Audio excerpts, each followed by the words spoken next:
And for those of you sitting on the floor, it's highly critical that you see each and every slide, because what we plan to do is literally read word for word the bullets on the slides. So that wasn't in my contract. I sent you a revision late last night. Yeah, but you used Exchange, so I didn't get it. Was that on-prem or a cloud? Oh, you must have used cloud. That's the reason why I didn't get it. You see, if I had used on-prem, I would have got it. It's 9 o'clock. It's 9 o'clock. It is indeed. Just letting you know. It is indeed. Well, welcome. Good morning. That was pathetic. Yeah. It is the first session, though. First session on the first day of sessions. We'll give you a break.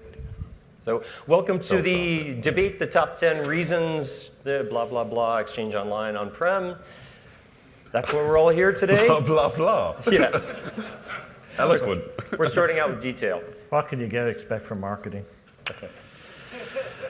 Speaking of marketing, my name is Steve Kahn, and I'm Senior Product Marketing Manager for Exchange on-premises and Exchange Online, so I win either way. Yep. We're not about winners and losers here. Sadly, it's not about me here. It's about you. In the Exchange team, in our community of Exchange MVPs, we get a set of questions that tend to recur. Questions, scenarios, concerns, issues. I've got this particular set of mailboxes on premises with Exchange. Should I move them to the cloud? Or that particular set of mailboxes, should they go to Exchange Online? And rather than say yes, we thought it would be better to have a spirited debate, give you both sides of the argument, let you make up your own minds. All right, we fortuitously, it seems that there was a debate last night, some sort of debate. So I'm sure you're all accustomed to how debates work. Right, so we won't go through the scoring. Everybody's familiar with debate scoring. Good. My other role besides keeping score and keeping time is as a moderator. We have a panelist here from England and a panelist from Ireland. I'm sure you're all well aware there is a long and storied history of civil discussion, of decorum. 800 years of oppression. And then you gave us Sinead O'Connor. And yeah, we gave mutual you respect. And a famine of potatoes. No, you gave us the famine of potatoes. Oh, okay. Obviously, deep respect. So they told me my role as moderator would be quite simple. So with that, let me turn it over to Greg Taylor to introduce Tony Redmond. Thank you, Steve. Good And morning, you have everyone. The clicker, Tree. Yeah, let's hit the button. Here we go. All right, so we thought it might be more interesting to introduce each other. So my friend Tony Redmond, we've actually known each other for a long time. Quite a long time now. And I knew Tony when he was back at HP. And since his exit from a real job, he's been spending his time writing books and blogs and being a general commentator. And he's a very influential voice in the community, as we know. He's the lead author on the Office 365 for IT Pros book. If you're lucky, you can get one that he hasn't signed. They're really quite valuable.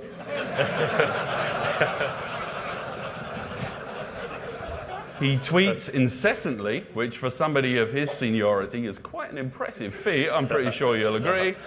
And after, does he say 35 years of doing email? Yeah. Wow, that is some time. He still hasn't yet figured it out, and so we're still having this debate. But Tony Redmond. Thank you, Mr. Taylor. I've moved you on. So the Englishman behind me, Greg Taylor. The only thing that needs to be said about him is that A, he ran the most expensive training program known to man in the Exchange Ranger, our certified architect program, which is nice. He doesn't tweet except when he's provoked, but it's easy to provoke him, so that means he tweets a lot. And this thing, he's fascinated. He is absolutely fascinated by the rear orifice of elephants. Every single technical discussion that this man has been engaged in can be reduced to the ability of large mammals to excrete. Now just think about it. That's a pretty golden technical achievement. But that, ladies and gentlemen, is Mr. Greg Taylor. So,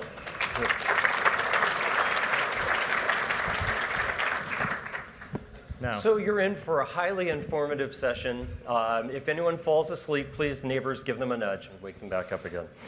So our first question that we commonly hear about moving mailboxes to Exchange Online versus on-prem.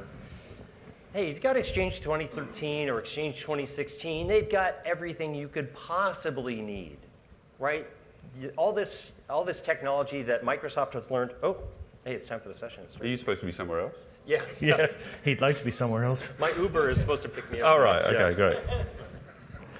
So, great. You've got email. It works great. You've got all this technology that came out of the Microsoft Exchange Online cloud that's been brought down to on-prem to make things highly available, et cetera. Why should we move our mailboxes to Exchange Online? And for this one, the on-prem argument is from Mr. Taylor. Thank you, Steve. So we're each going to do a little piece, about 90 seconds a piece, I think, and then switch over. Tony and I are going to switch who argues for on-prem and the cloud, so it's not entirely that he's the grumpy old man and I'm the guy for the cloud. So we're going to switch it about. So here's the key thing. So can we go forward a slide, guys? Thank you very much. So as Steve said, right, everything you need in Exchange, and okay, I'll tell you what, let's start with this. Email is all you need anyway, right? Email is what it's all about. No matter what we tell you or what anybody tells you that you need SharePoint and you need all these other, Yammer. Email is what it really comes down to. Yammer. Or you're going to start heckling in the back and yammer, right? Because every single business runs their business on email. We know they do, right? They've been doing it for 20 years and they'll continue probably to do it for 20 years more. And even if the social media types are going to tell you that email is dead, long live Yammer and Twitter and Facebook and everything else, right? Quite frankly, email still lives. It's the cockroach that won't die. It really is, right? But it's a bloody useful cockroach. There's a bit of a difference, right? Now, the great thing is, because email is so essential, Exchange has been doing this for 20 years. It's the market leader in email products. Exchange has a rock-solid background.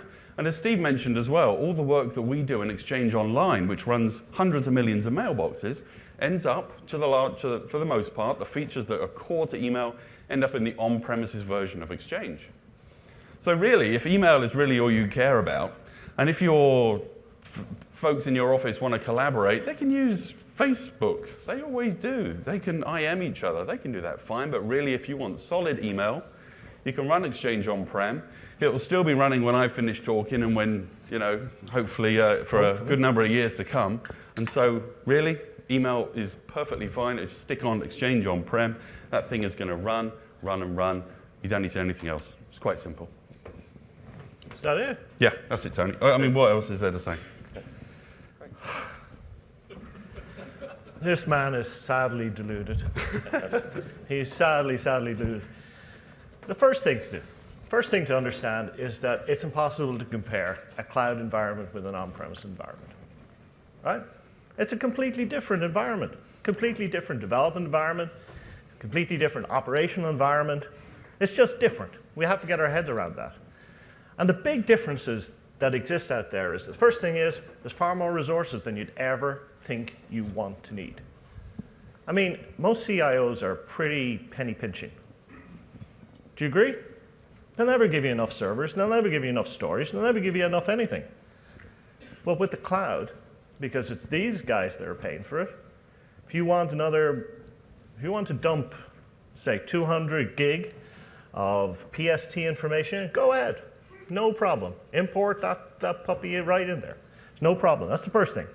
Second thing is there's much better integration because they actually have to make it work. Because if they don't make it work, they don't get paid or they get taken out of their beds late at night or something like that. I don't know. But whatever the reason is, it works. Does anybody here ever remember trying to make site mailboxes work with Exchange 2013 and SharePoint 2013? And the 37 different incantations of sacred mysteries that had to be performed, including 2 ritual slittings of the wrists before they would even think about working? Well, that's what happens with on-prem when you put 2 of these fine, carefully crafted, well-engineered products together. It doesn't happen in the cloud because they actually have to make it work. Coach. Shh. The next thing It's not is me who's innovation. running out of time. Oh, yeah, well, I know. Okay. Oh, shit. Can we strike that? Next thing is innovation. There's lots of innovation. You'll love it. Come. Better security. Remember what Microsoft said yesterday? And they would never lie. Okay. You see, Tony, you've got to be precise and concise. Right. You've never been precise nor No, that is concise in true. your I life. know. Okay, I but know. anyway, look, All it's right. much better. Don't listen to him. Cloud is where it's at. Thank you. So for that first question, we award Mr. Taylor 3.14 points. Excellent. And For nothing. All he did was tell stories.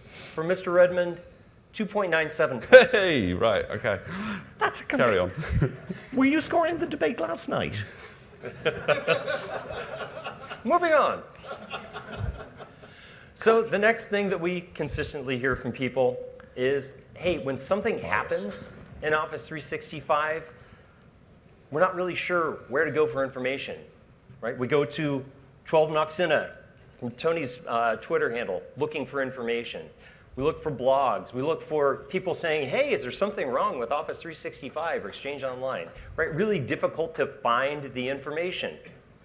So who's monitoring this stuff? How do they inform us? If I'm running my own on-premises environment, I know. I get server alerts. I know what's going on. Right? This time we're reversing the roles a bit here. And we're going to start out with Tony talking about the on-prem argument, and then Greg for the cloud. So I'm an on-prem guy, as you all know. I would never go to the cloud. Because when you're on-prem, you're in control of your life. Nothing that ever happens without your control. You control clients and users with a little bit of difficulty, but a 2x4 helps from time to time. Networks and servers, all the apps, everything. It's yours. When something happens, you can find out what's happening, when, and go and fix it. Compare that to what happens inside Office 365. Compare the 4 last big outages that have happened.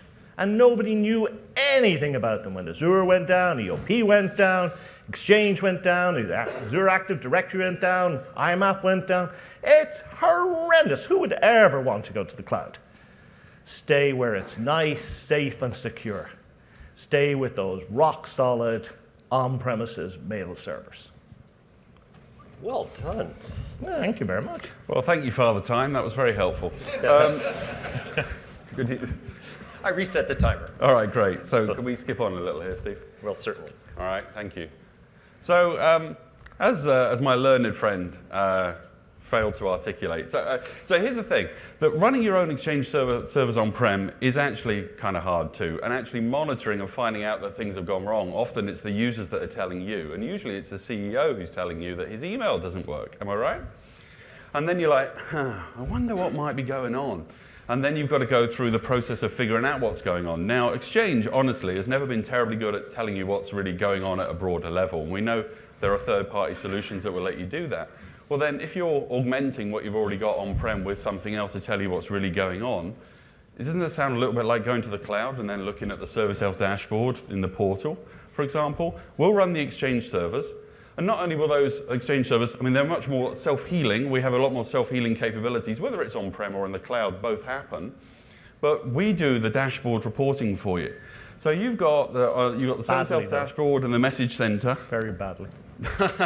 All right, and any incidents that affect you are going to be reported in the Service Health dashboard. Full of lies. There are incidents that happen in Exchange that might not directly affect you. So why do you care about incidents that are affecting other customers? You don't. You get the information that's focused to you. Plus, any information about change is going to be reported up through there in the message center as well. Stuff. I don't know why he's still talking. It's kind of amazing. But isn't it is a fantasy. So it's Service rare, Health dashboard it's is rare that fantasy. we don't have issues that show up in the Service Health dashboard that affect your tenant. It really is rare. But if you call us, which you can 24/7, he's fallen asleep. It's nap time for Tony over Can we here. get a fact? Right. Is somebody doing a fact check on this? If you tell us there's an issue and we verify it, it goes up on the Service Health dashboard as well. Now, the big question is always is what happens if the issue is the Service Health dashboard? Well, we've even got an answer for that too. And the answer for that is we've got the emergency broadcast system. And also, if you go to the session later today, you're going to find out about another approach that Okay, the get team who off the run the stage. service Get off health the stage. dashboard can use You to tell you failed. what is going You on. failed. You failed. You lost. Well, we're one each then. All right, we're one each. All right. Oh, yeah, sorry, I need to assign the scores. So, from Mr. Redmond, 22.1 22. 22. points. That's Okay, all right. very precise. From Mr. Taylor, 0. 22 dead even. Oh, all right. Okay. For fantasy. The next thing that we hear from some customers, looking at Exchange Online versus Exchange on premises, is this concept of the Office graph, this base level of diving into information about your users, their mailboxes, their activities, the telemetry that gets fed back to Microsoft. It sounds a little bit like Big Brother. It sounds a little scary, right? How can I make sure, Microsoft, that you guys aren't looking at the actual contents of the emails coming through, not just the subject line or the sender or the date and time and such? And for this one, Mr. Redmond will again be our on-premises augment. Thank you. This section of the broadcast is sponsored by Google. So clearly, none of us want to have any of this kind of these signals. You know, they gather 42 different types of signals at the last count about everything you do inside Office 365. Who needs that information? I mean, do you need to know that your users are scheduling this type of meeting and that type of meeting? What you really need to know is whether or not your users are going to asleep during meetings, right? And Office 365 doesn't yet have a probe to measure that in user behavior. So you don't need this kind of stuff. It is mildly interesting. I am mildly interested in knowing how much mail I send. Mildly. But you know what? That feeling passes within 22 nanoseconds. And after that, these analytics, there's so much hogwash. You don't need them. And anyway, if you're really interested in going back to the 1950s, and clipboards and stopwatches and measuring people what they do in time and motion studies, all of the information that's actually in Delve Analytics is right there in message headers and calendar meeting requests. If you want to go and get it, go get it. But you can get it on-prem. So why move from this beautiful platform?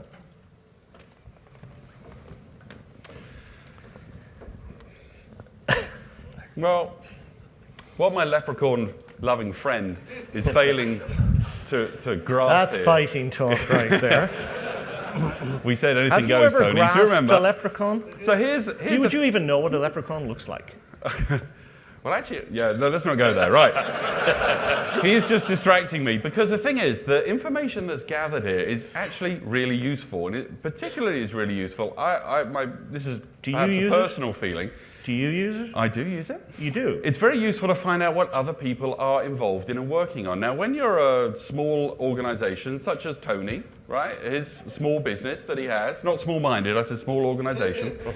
When in a small organization, he knows what everybody's doing. He knows because he's a micromanager and he loves to know what everybody's doing. In a large organization like Microsoft, there is a really good chance that there are many people working on the same problem.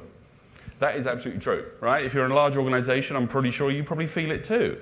And so the tools that are available in Delve Analytics and that allow users to see what other users that they're connected to are working on actually really helps large organizations with efficiency and rationalization. So that's a real good benefit of this. Now, it's not just that you can see how many emails people send, it's how people interact. Large organizations find that kind of data particularly useful, really useful information to see how teams are working together or failing to work together. But it's not just the data that's in there is useful as tracking what people do. There are companies that are building applications that are leveraging the data and the connections that are going on inside large organizations to build apps and workflow that allows the data to be pulled from different sources, all of the different data, all the different signals that Tony mentions coming from all of the different workloads across 365 can actually help companies build really smart apps. I'm not going to list any by name, but if you basically, the link at the bottom there's a whole raft of companies that are building really innovative apps based on the data that those signals are generating. Perfect. There you go. It was, thank you. That's great. Totally unconvincing, though. Marketing Well done, BS. gentlemen. Well done. To Gryffindor, 25 points, and to Slytherin, negative 14 points. Hey, who was who? I don't know. I'm not the slimy one anyway. If you guys don't know, I'm not going to tell you. All right. All right, our next thing that we hear consistently is, Microsoft, you guys don't take backups. This is my user's email. It's really important when the CEO says, oh, I think I deleted an email a couple of months ago that I need, right? You have to be able to go back to backups and restore that. So what happens if we get that, or if we get it by ransomware and somebody's mailbox is locked up? We want to be able to go back in time and restore. So how do we respond to that? I will start out with Mr. Redmond for the argument for on-prem. Thank you so much. So, there's no doubt that Microsoft makes a big thing about native data protection inside Office 365, inside Exchange Online, and there's no doubt that they do all the right things, all the things you would do on premises if you were to adopt this approach. They have multiple database copies, they use lag database copies, they have single item retention. It's all very, very nice. However, sometimes you need the warm comfort of a nice backup. Just sometimes you do. And it's those times when your auditors come in and say, we need this. And auditors are not very understanding people. They don't take humor well, and they just want to see that backup. And they want to see a backup at a point in time, maybe 6 months ago when something was happening. And that's the kind of thing when you need a backup. And you just don't have it in the cloud. Another thing that strikes me is that some of these new applications that are coming along, like Office 365 groups, right? Everybody gets very excited about them in collaboration. But you know what? If you delete an Office 365 group, it goes. Now, there is no soft delete. It is a hard delete. So a little administrator error, not that there would ever be in the ranks of the skilled IT professionals assembled here. But if you just ran a PowerShell commandlet and did it wrong, bang, the data is gone. Bang. And that's why you need backups. Thank you. All right, so I actually know somebody who can answer this better than me. Can I phone a friend? Yeah, phone a friend. Let me check the rules. Have you a friend? Have you any friends? Yes, you can. Apart from phone a friend. me Just and the leprechaun.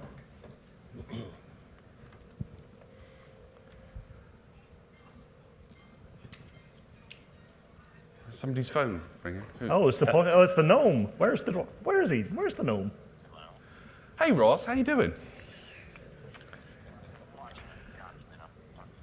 You're watching a Scotsman on stage. Yeah, no, he's not Scottish, honestly. I know he sounds like it, but I think listen, he's any talking about chance, you. because you know more about this one than I do, any chance you would mind just taking the mic and having a go at this one for me? Because you guys, thanks, man. He's Ross Smith, ladies and gentlemen, who's going to...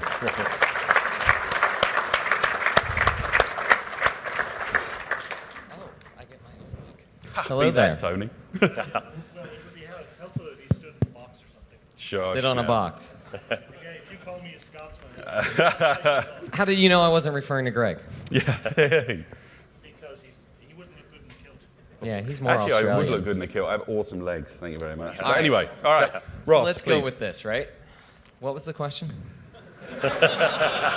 Question was Does Greg look Why- well in a kilt? why we don't need to take online backups and store a whole bunch of tapes for Exchange Online. Ah, okay. So why do we not need backups anymore? Well, first of all, we have native data protection. How many know what native data protection is? All of you should have raised your hands. Yeah. Bad. Don't. All right, so I won't go through the hour lecture of native data protection, but suffice it to say we have multiple database copies, so we're protected from server failures, hardware failures, data center failures, physical corruption. I don't know if I'm echoing from that thing or not.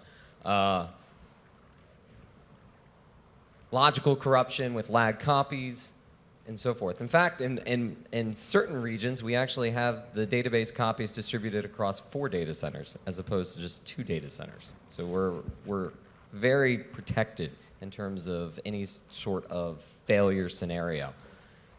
We also have technologies like in-place hold to ensure that data, when it's deleted, is not actually deleted. It's maintained, controlled, it's even versioned so that edits are protected.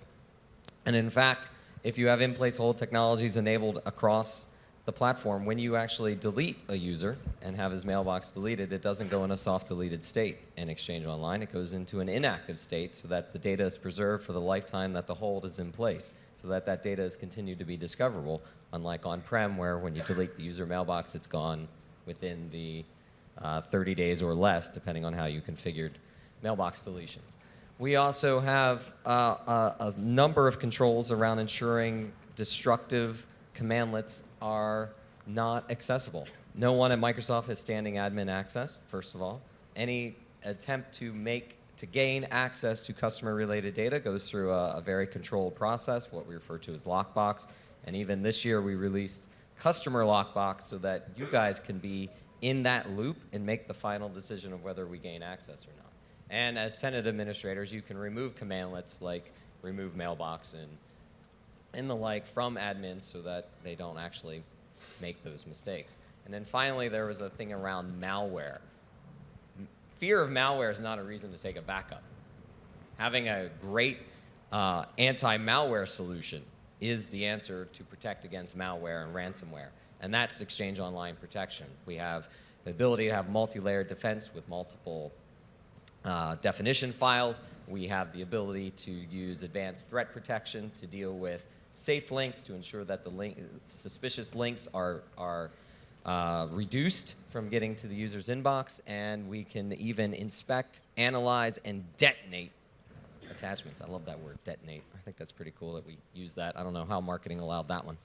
And then finally, we even have this new feature that we just released known as 0 hour auto purge, which will go in after a message has been delivered and remove it if it is indeed determined to be malware. So that's why we no longer need backups. What he said. Still hasn't answered the question. Thank you, Ross. Thank you. So, It's good to have good friends. yes, indeed, indeed. So for the on-prem answer, 57 points. Very good. For the cloud answer, 29 points, but there were two of you, so that's 29 each, 58 points. I think, Oh, very good. I think you have to deduct it because you have to put in some sort of penalty because he phoned a friend. Moving on. The next thing that we hear quite frequently in this discussion of on-prem or online is, hey, we've got this entire ecosystem of workflow and technologies built around email, built around our on-premises email. How do we know we can recreate that in Exchange Online, right? How do we know that our SAP system, which is sending notifications, or our Oracle PO system and AP, AR system, which is sending notifications and workflows, how do we know that that's going to work correctly in Exchange Online? And we seem to be in a pattern here. It seems that Tony is once again our on-prem champion. So here we go. So over 20 years, or 20 years ago when Exchange started out, the landscape was pretty bleak. But over the last 20 years, there's been a ton of innovation around Exchange and indeed around SharePoint that didn't come from Microsoft. It came from third parties who went out there and built solutions that really made sense for companies. And those solutions are anything from monitoring of Exchange, monitoring the network, whatever, backups, security, even down to things like emails, applying email signatures. I mean, it surprises me that there are still so many companies out there selling email signature software, but that's just a factor of the way the ecosystem works. And it's absolutely fantastic. But the thing about Exchange Online, the thing about Office 365 in general, despite the fact that they have APIs, Microsoft has published a nice set of APIs. They, in some respect, are killing innovation within the third-party community because you can't go and install stuff on servers. And that's logical. But it just means that the ecosystem at the moment is not as big, it's not as broad, it's not as diverse, it's not as useful as exists with Exchange on-prem. And I think that's a pity. I think it's a pity for the community, I think it's a pity for the ecosystem, and I think it's just something that Microsoft has got to watch because if they're in danger here of killing the golden goose if they don't foster innovation, they don't foster that third-party ecosystem, and they just don't make it easier for people to choose the solutions that they want.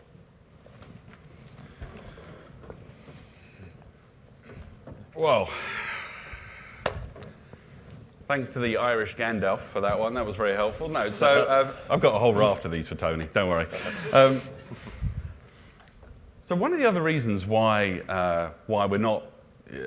these third-party solutions have some of them, and Tony mentions, the email disclaimer types and so on, is Exchange has essentially built most of the functionality that's come from those into the product over a number of years.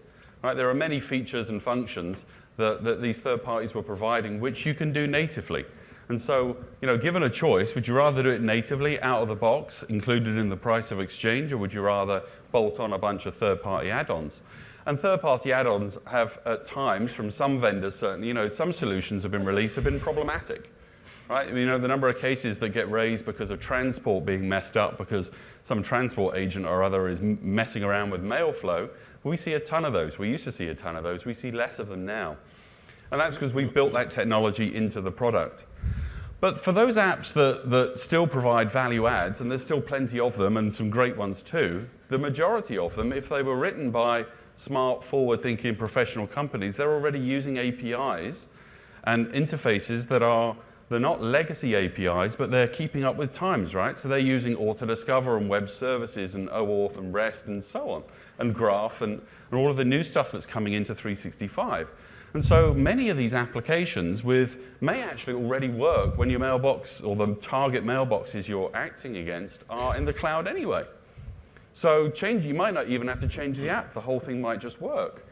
You've got to remember that really O365 isn't just a collection of workloads, Exchange, SharePoint, I can't say the Y word, and a bunch of others, right? But it's more of a platform. It really is a development platform, and there's a rich raft of functionality, and some of that's ending up in on-prem. If you saw the blog post the other day, the REST API is coming to Exchange 2016 CU3. So we are absolutely keen on ensuring that application developers can build against Exchange and access data in a consistent way, whether a mailbox is on-prem or in the cloud. And the other thing as well is a lot of the apps that people are accustomed to using many of these companies have already released O365 compatible versions into the Azure App Store. So the apps that you might be using on-prem and spending all that time integrating into your complicated systems on-prem, there may already be a cloud-ready version in the Azure App Store that you can just transition to. So it really isn't about snuffing out innovation at all. It's about changing the application to work against the cloud using the APIs we have published and available and that they can work against, rather than getting rid of the applications. Ka-ching. Ka-ching yourself. For this one, we went to a modified Stableford scoring system. Oh. Yes. What is that? It's something I just made up. All right, very good. Yeah. Okay. So for Tony, we went on the quality of the answer, 62 points. For Greg, 1 point for every 10 words. I lost 62 points. Oh, yeah. Very good. Perfect. All right. Okay, so the next thing that we hear. Who remembers when mailboxes were a bit smaller than they are today, right? The company that I left Microsoft to go to and then came back from, we had 50 megabytes, right? Which is great for about 2004, not so good for 2014. So our mailboxes in Exchange Online are a bit more generous than that. Matter of fact, 50 gigabytes of storage size. Don't you really encourage your users to practice bad email hygiene? If you just let them store anything and everything 50 gigs, isn't that just kind of too much? So for this one, we are reversing things. Greg will start out with the argument for remaining on premises, and Tony will discuss the cloud. And there we go. Well, sometimes too big is too big, right? And the challenge is those large mailboxes can be something of a liability. This is what I hear customers telling me. right? They're saying if I have a huge mailbox, then I've got this whole big compliance issue and it takes me tons of time to find what I need and blah, blah, blah, blah, blah. So the reality is many of these customers that I talk to actually feel that by keeping users' mailboxes to a reasonable amount, maybe 100 meg, something along those lines these days. I'm kidding, it's not really that much, okay? Although we do have some really interesting customers who do have really tiny mailboxes still because of the locations where they are. So that could be another good reason as well, because of the type of customer or industry they're in. But quite often they find that most of their mailbox is filled up with crap anyway. And so what's one good way of getting all of the social media crap and cat videos out of email? And that's keep the mailbox size nice and small. Let's leave it for work, let's not mess around.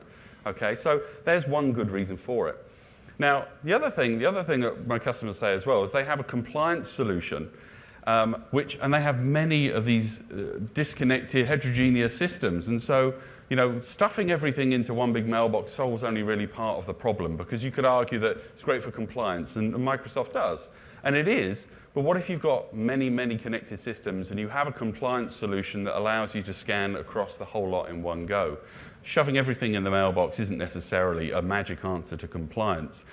And here's the other thing too. If I really want large mailboxes, I can do it myself, right? I don't need to go online to get a 50 gig mailbox. If I want to stay on-prem, I can have a 50 gig mailbox and I can have a 500 gig mailbox. Disks are cheap anyway, right? It was kind of funny, I put here as well, is my policy requires I keep it for a certain number of years. I had a customer tell me once that they had to keep backups for 200 years. I swear that is true. We have to keep backups for 200 years. And I went, really? How are you gonna test that? Where are the tape drives for that? The big spinny tapes that you're gonna need for all of that stuff.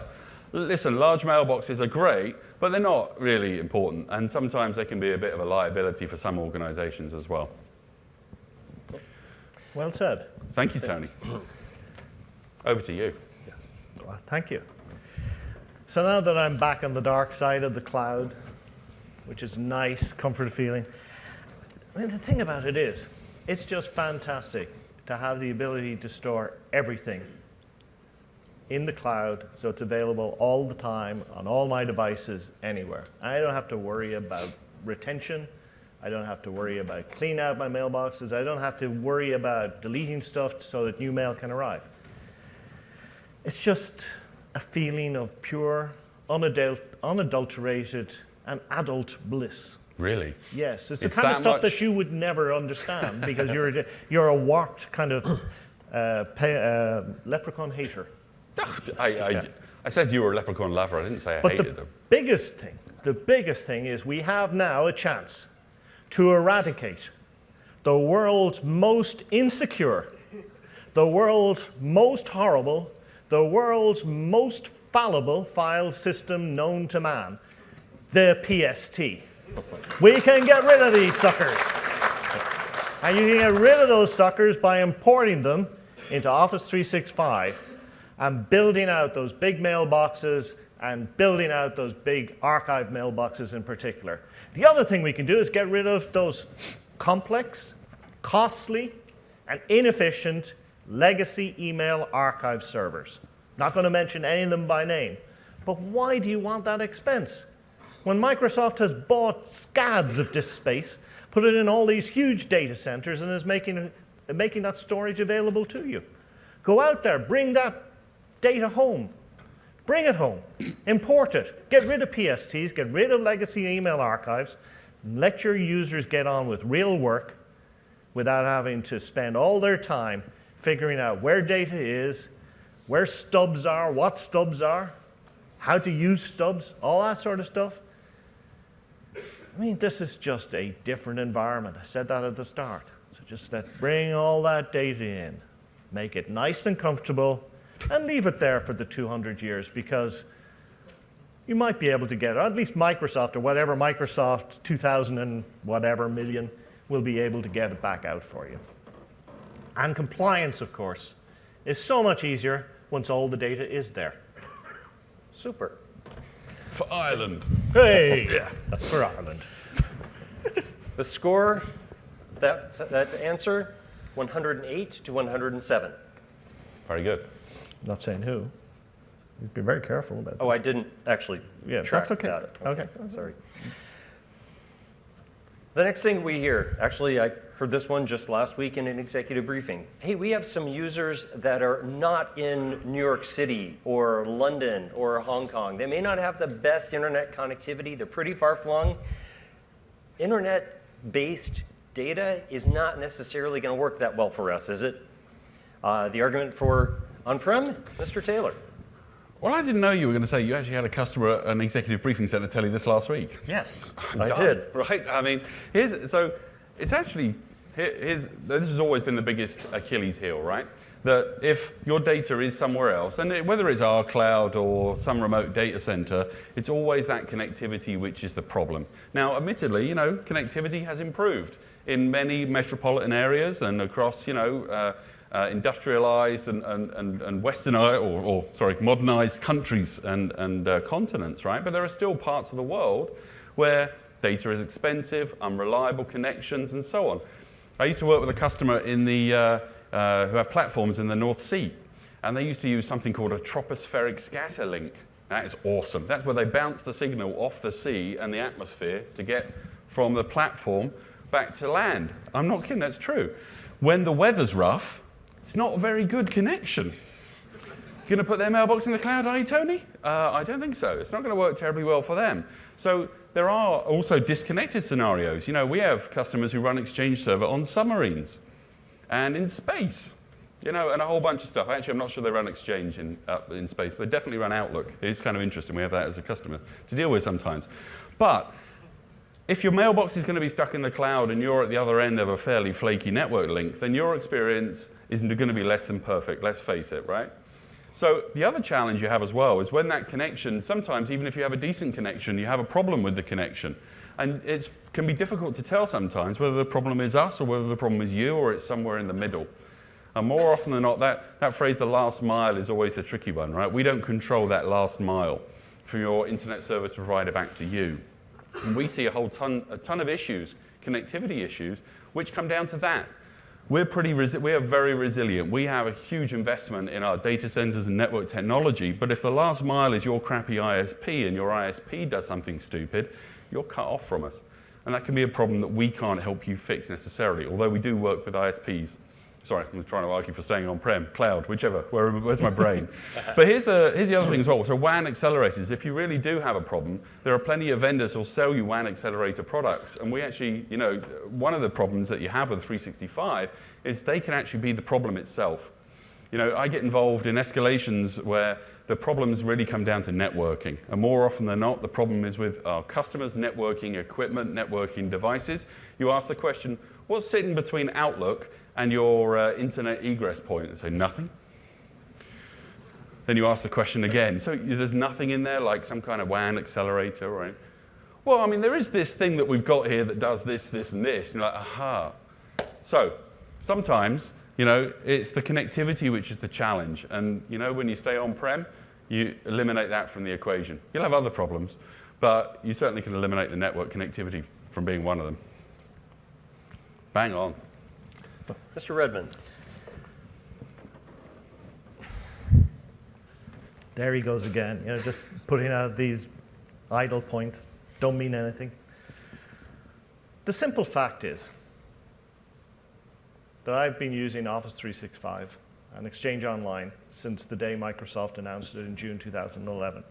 And during that time, I think I've used it in possibly 28 different countries around the world, using a variety of connections, anything from a Linux-powered browser on a television set in Abu Dhabi, all the way around to really high-speed internet in various hotels. And I know that's difficult to understand, high-speed internet in hotels, but it sometimes happens.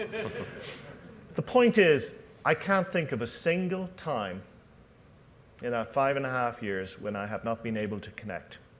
I might not have been able to connect with Outlook, because Outlook, let's face it, at times, is a fat pig when it comes to the network.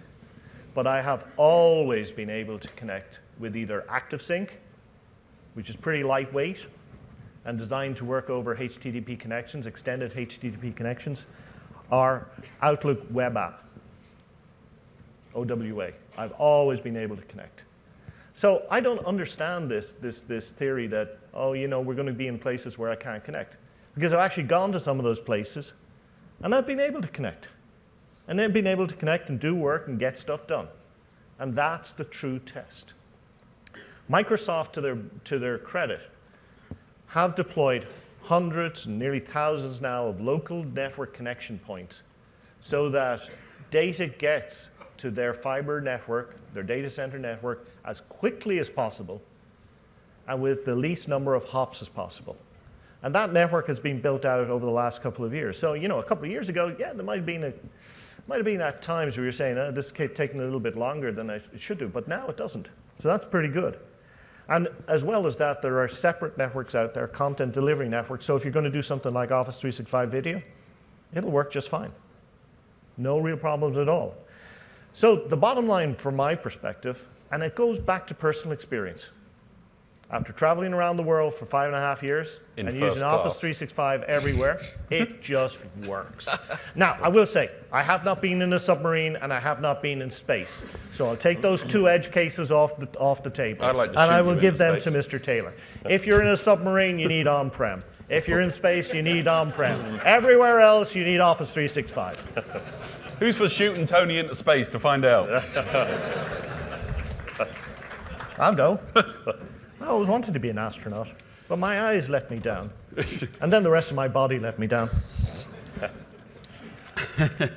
Very well spoken on both sides. For Greg, 27 points. For Tony, the square root of 875 points. Very good. Yes, excellent. Our next question has all to do, again, with that big brother aspect, right? I don't trust Microsoft with my data. How do I know you're using this Delve stuff, that you're not taking a look at things? You're not selling it out to, let's say, a government agency that might want to look at it, such. How can I be sure I can trust you? I know where my data is with on-prem. So for this one, we are reversing roles again, and Mr. Redmond, the on-prem argument. Well, of course, on-prem is the best platform for everything, including connectivity, but most especially for security and privacy, because you control everything. You really do. You have total control over the databases, you have total control over the servers, your network, the clients, users, whatever. So that's just a wonderful place to be. Security and privacy are really critical to an email server. In fact, they're critical to any IT system, because you know what? Once it's compromised, losers lose faith. The organization loses faith. Everybody loses faith. And it can be just a horrible thing to happen, both for the external reputation of the company and also for the internal reputation of the IT department. So this is something we really, really, really need to take seriously. At the end of the day, no matter how many people spin it, there are always going to be some Microsoft employees who can get to your data. It has to be. You know, let's be logical. And sure, there are the whole lockbox things in place, but at the end of the day, there's that nagging feeling. And there's that nagging feeling that maybe even though they very successfully defended the case in Ireland, where Microsoft was forced to say no to the US government about access to email, sometimes they're going to be forced to do it. And they'll give it over. And that's not good. I don't like that very much. So overall, I think, you know what? On-premises just gives you that control. It gives you the privacy, gives you the security, gives you the ability to have total access to all of your data and to retain that access under your control. And that is the best security blanket of them all. If you want to use some of the stuff that's available on out there on the cloud, like Exchange Online Protection, go for it. If you want to do that. But me, I'm back to those nice, comfortable email servers on-prem. That's where my data wants to be. Mr. Taylor. Well, our security position is obviously clear. I mean, it's comprised in these slides here, everything we've ever written. I mean, who in the room has not read every single link available? Is there anybody in the room who's read every single document on there? And there is. You? Would you mind summarizing it for us? In words and less than one syllable, okay. please. Great. This gentleman's going to summarize for us. Is this on? I'd be happy to. All right, that's terrific. Is it all right if I read a poem to summarize it for you? Oh, a poem? Oh, great. You've written a poem? Yes, well, That's Exchange brilliant. has been around for 20 years, and some of us are Oh, showing now our he's age got now, Scott so- Schnoll. That's who Yes, that is. so let me give you some info I about thought it was privacy. Elvis. Thank you. This is my real hair. Privacy, it's plain to see, is clearly on your mind. Well, rest assured your data's safe and not being mined. When you put your trust in us, we work very hard to keep it. We work day and night on security, doing things that can't be repeated by customers in their own domains, but that doesn't mean they don't have brains. It's just that given our sheer size, we've become very wise and effective with administration in each and every location. Where we have secure facilities, we've grown in our abilities to keep your data safe per our responsibilities. Microsoft is the industry leader in cloud certification and compliance because we have running data centers down to a science. We use gates, biometrics, and man traps to prevent unauthorized access, which is already very unlikely because we don't publish the addresses. It's quite a lot, the many standards we support, such as keeping your data encrypted while at rest and during transport. We take very seriously this question of security. We don't run things mysteriously, and we have operational maturity. We're compliant with standards and laws, and that's primarily because we want it to be inherent that we are absolutely transparent. Whether in the cloud or on premises, there's no need to make a fuss, because regardless of what you buy, all your data belong to us.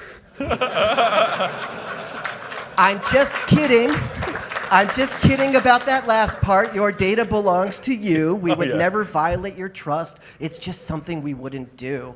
In fact, we have several controls that guard access to the system. We simply can't just get at your data, even if we had the ambition. Is there some control So over get it? moving to the cloud and join the rest of the crowd, knowing that your data is safely protected and not being collected. Use our service without being nervous that Microsoft is spying on you and all your data or doing some type of prying.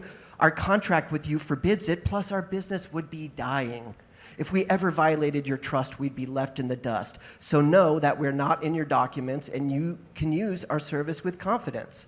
We've been focused on trustworthy computing for more than a decade, so you can use our services without being afraid of cybercrime or malicious hackers or any threats from internal attackers. We constantly monitor the threat landscape while keeping our services running shipshape.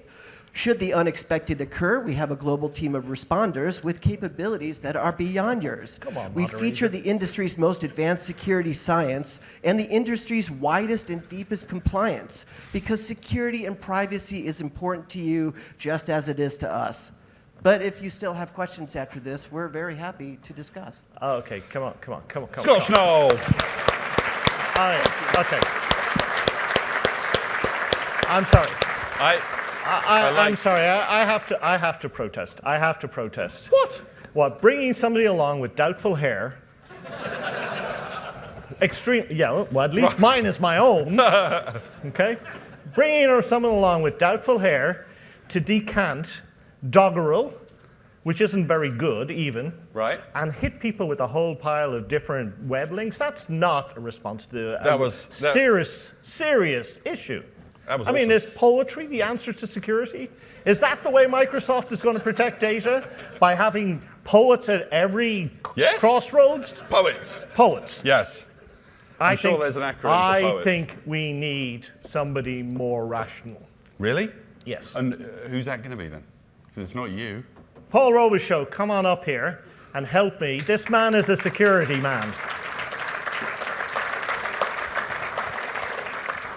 This man is going to tell us all because he actually knows stuff and he doesn't do poetry. Has he written? You're not written a poem then? How could I top Scott Zephyr? Yeah, you can't. So I wouldn't bother. Although I did think that Scott was going to summarize those links and not just repeat them in his poem, but it's a good effort nonetheless. I think it's fair to say that when you consider the whole security landscape, nobody can argue that the security of on-prem Exchange is untoppable. I mean, it's good enough for the Secretary of State. It should be good enough for everybody.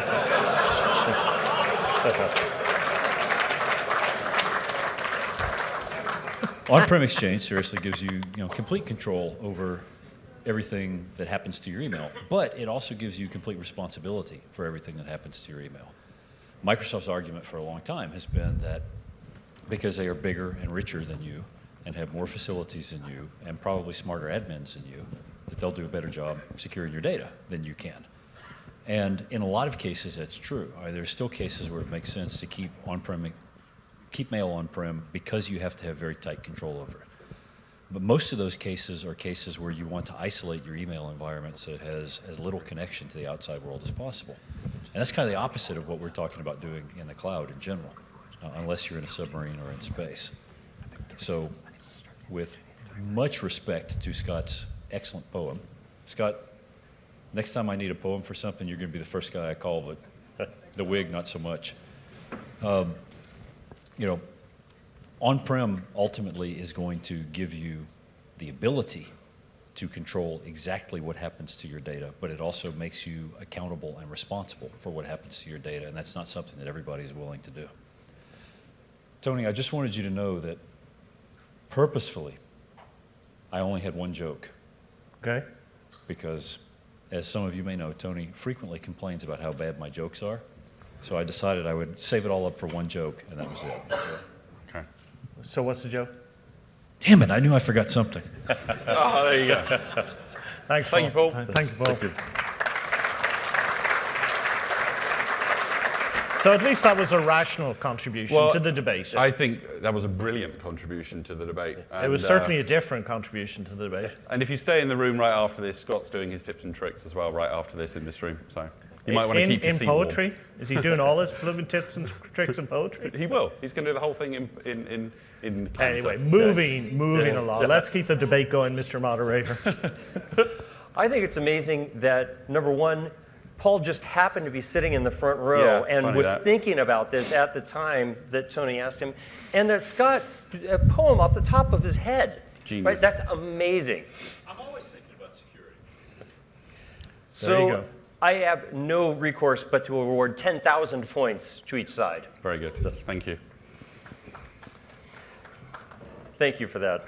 I've got it. Thank you for the one Very person who applauded. It's appreciated. I've got a $20 bill for you later.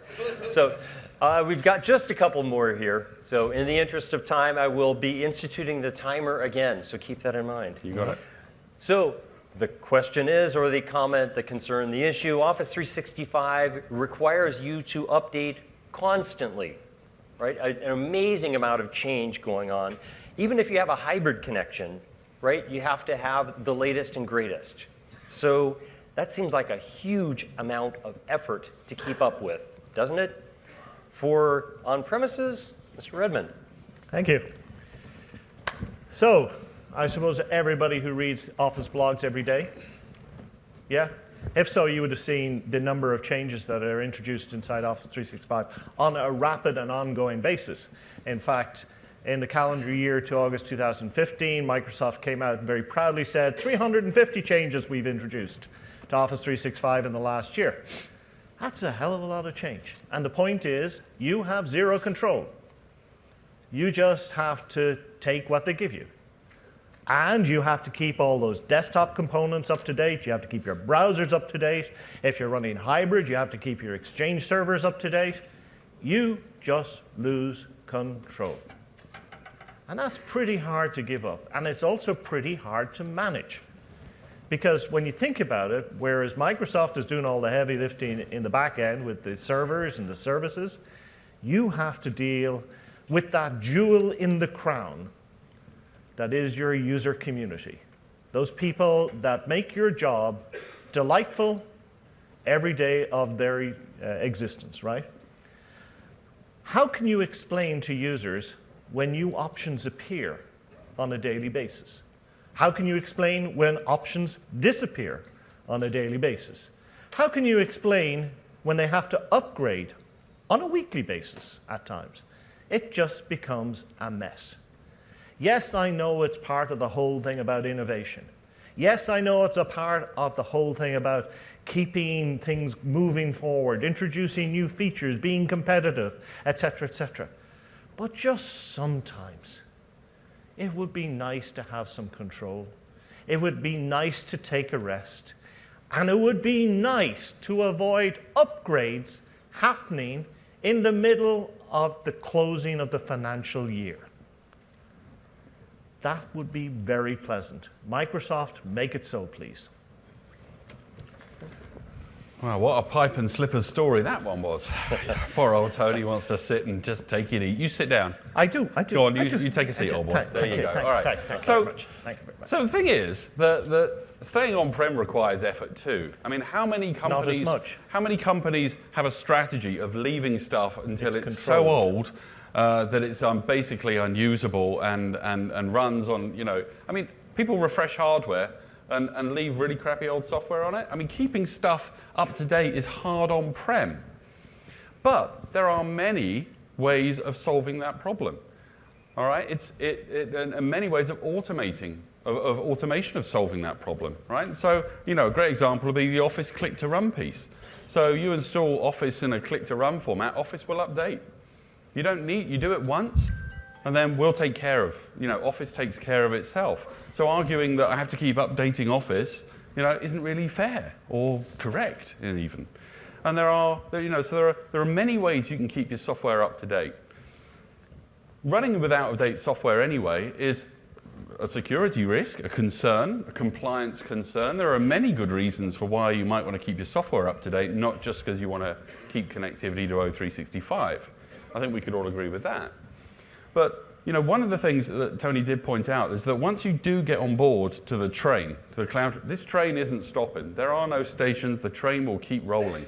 We have an evergreen service. It just continually is updated. There are no big bang updates like you do with an on-prem deployment. There's no figuring out how to upgrade from version 2010 Exchange to 2016 and all of the complexities around that. We take that problem away from you. But your part of the bargain is that you need to keep clients connected and updated. And there are automated systems that allow you to do that. And if you do your part, we do our part, that allows us to continue to deliver the innovation that you're paying for, frankly. The features, the innovation, the security improvements, and all of those things that you're paying for. So it's a lot harder to keep a server infrastructure upgraded than clients in many ways. I understand clients are not easy too, but there are plenty of solutions out there for keeping clients updated. And really, if your job is as an IT admin or an IT pro, that's really where you should be focusing your efforts. On 2 minutes. He didn't address the issue of control at all. I just point that out. I mean, he just didn't. He just ignored it. He just ignored it and went on with this type of rubbish. So the scoring He noticed. I listened. for Greg, 3 to the 12th power. Very good. For Tony, 4 to the 11th power. All right. Oh, Good. public folders. Oh, this Next, one's we're awesome. talking about public folders, right? Why would you ever need anything other than public folders to collaborate, right? As many times as Microsoft has tried to kill public folders, they keep coming back, and there's a reason for that, right? So what about public folders with Exchange Online versus Exchange on-premises? For on-premises, Mr. Taylor. I have nothing, right? Public folders are atrocious. I couldn't think of any good reasons why you might want to keep this stuff on-prem.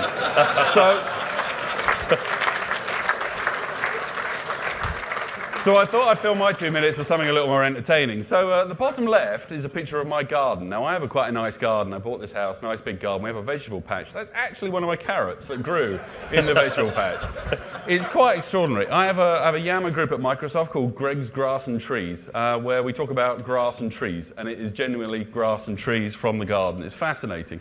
The other set of pictures, and I'm talking fast, there's a lot to tell you, is what happened at the last... Who was at MEC in... where were we? Austin. Austin. Who was at MEC in Austin? Who cuddled Flat Tony or took a selfie with Flat Tony? Well, we all did. We had a great time. This was Flat Tony. It was a cardboard cutout of Tony. It was very hard to tell the difference between the two at certain points during the conference.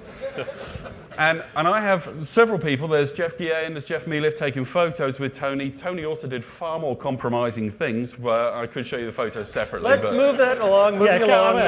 Yes. Get off the stage. You know when things are getting pathetic, when they can appeal to you with just a few silly photographs of carrots in remarkably odd shapes. I mean, that's just We can't even deal with that. Look, collaboration in the cloud is so much more than public folders. Let's get rid of public folders. Just like my other campaign to eradicate PSTs, and I'm on a campaign to eradicate public folders. This is ancient technology. Microsoft thought it was super cool when they introduced it in 1996, and they played chess games and stuff like that. Oh, but my God, very soon after that, we fell out of love with public folders. You know, after you found out that an admin could, with one click, take away the entire public folder replica for an organization and replicate that change all around the organization. I mean, my gosh, this is horrible, horrible, horrible stuff. People are much more demanding now. People are absolutely more demanding. And inside the cloud, there are better instances of collaboration.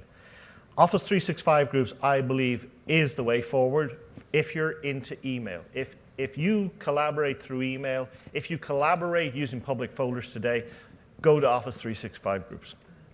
Please, do yourself a favor. And if you want to do the large-scale kind of stuff, yeah, do Yammer. It's there. It works. And it does a good job for the kind of thing where you want a company-wide discussion about public holidays and stuff like that. But you know what? It's time. Let's eradicate the cockroaches once and for all. Let's get rid of public folders, and let's move forward into the 21st century instead of doing what Mr. Taylor would like you to do and cling on to a couple of funny photographs and the last part of the 20th century. Tony, for a learned and thoughtful dialogue, 97 points. We go. Greg, for humor value, 95 points. Close. Okay. So, gosh, you got it for just a couple of photographs. And the last, if you've been counting out there, you realize that this is number 11. Because we can't count. On my microphone, clearly. yes. Number 11 out of the top 10 reasons. We just couldn't stop at 10. It was such a good discussion. We were having so much fun. So the last one, number 11, we think Microsoft will actually live up to its promise, and it'll continue to support Exchange 2016 until 2025. Actually, it'll spill over into 2026. So we've got 10 years of support for this version of Exchange on-premises. Why should we move until they don't support it anymore? The argument for on-premises? Greg. Well, we do have this long support life cycle, as Steve said, right? We will continue to support Exchange for a good number of years to come. And we're a company that responds to what our customers tell us. All right, so if our customers continue to tell us that they continue to want to use Exchange, we will continue to allow them to use Exchange in whatever form they use. All right, I'll give you that. It's kind of a win-win for us in many ways, as Scott said, right? And I'm quite happy with that decision. But if you want to keep Exchange on-prem, then you can continue to do so for some years to come. We have that commitment to our customers. But you know, even if Microsoft were to say, all right, we're done with on-prem, I mean, it's not like your servers are going to suddenly stop working, is it? Let's face it. Right? Who's still running Exchange 2000 out there? I bet there's probably a few people. All right? So, or even older. We've had customers with even older software. Their stuff still runs. We talked about it way early on, which is Exchange just keeps going. And it's certainly going to be around by the time probably I give up. I'm sure there'll still be Exchange servers running. But, you know, when it does give up, is something else going to replace Exchange? I doubt it. I think email will still have a life to continue. Whether people move to the cloud, whether they move to some other, I'm not sure they'll move to some other kind of social network and some of the things here that you've got. I mean, it's always talked about, but it doesn't really happen. But Exchange, you can continue to run that thing on-prem. We would very much like you to keep it moving forward, and there's a good reason for that, because out-of-date software, as we said, is not a great thing to be running on-prem, but also by keeping it moving forward, then if at some point you do decide you want to take the jump to the cloud, you're ready to do so. Be nothing worse than trying to get to the cloud in 5 years from now if you're running Exchange 2007 on-prem. That might be a bit of a toughie. So if you want to stay on-prem, that's totally fine. Keep it moving forward, though. That would be the only request. And then you're going to be running the latest, most secure version of Exchange on-prem. If you want to move to the cloud, you're going to make your life a lot easier. Tony, take it home. Take it home, baby. So you notice that there's no comment about a new version of Exchange. We're talking about Exchange 2016. Will there be a new version of Exchange? I don't know. On-prem. But what I do know is that it's probably time to get off, or at least make a plan to get off. Because you don't want to be the last people clinging on, do you? The last folks to leave the sinking ship? I don't think you do. I think what's more important, though, is that over the next 9 years, up to 2025, we're going to see incredible change. We talked about it earlier on. There's incredible change, incredible innovation happening inside the cloud, and that's where it's going to happen. It is not going to happen on-prem. So let's get our heads around that. What you're going to see on-prem is going to be some perfectly worthy, welcome, and really useful cumulative updates.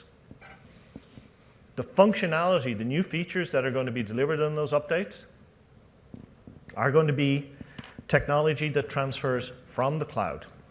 And they, I suspect, will be operational technology.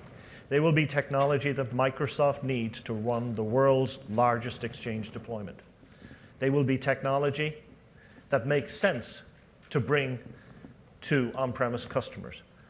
But if you're talking about the eye candy, the stuff that excites and delights your users, and important new applications like Office 365 groups, I don't think you're going to see that kind of thing happening. And that's okay if that's what you want. If you want to have rock-solid server technology running on premises and you want to take advantage of the cloud, that's what you're going to get. Be happy with it. But that's what you're going to get. If you want innovation, if you want that evergreen technology moving forward, you need to go to the cloud. And remember where Microsoft's eyes are. It's all mobile first, cloud first. On-premises does not feature in that slogan. There you go.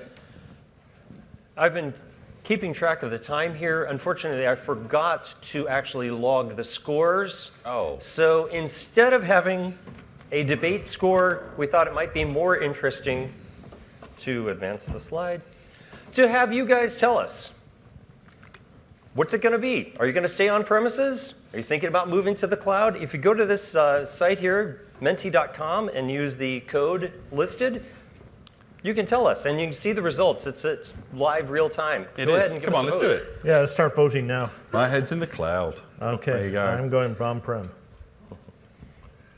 You're staying on-prem, are you? You've also got hybrid there as an option, or you've got undecided. Come on, let's. It's not difficult. You've all got mobile devices. www.menti.com. Put in the number. Okay. One vote for It's customer, an undecided group here, Rick. Gee, I'm going Okay, hybrid. great. 39, 40, 41. Great. This is awesome. Are Okay. we surprised that no one is undecided, that everyone has an No, opinion? no. There's one poor undecided person in the... Yeah, that might- Counseling will be available for the undecided people later on. Just go down to the Office 365 booth and tell them that you're undecided. They'll help you. Okay. Drugs are available 61, even for this condition. 79, 26. I'm not 2%, quite sure doesn't which it? one to vote for myself. And that is the content for the session. There's an eval slide that you've seen and you're going to see a whole bunch of times going forward, but we don't want to take this off, so we'll leave this up here live voting. Thank you all I'm very quite much for finished. coming. Hope you appreciated it. Enjoy the rest of Ignite. Slip on the slide. We've got one more. Oh, thanks.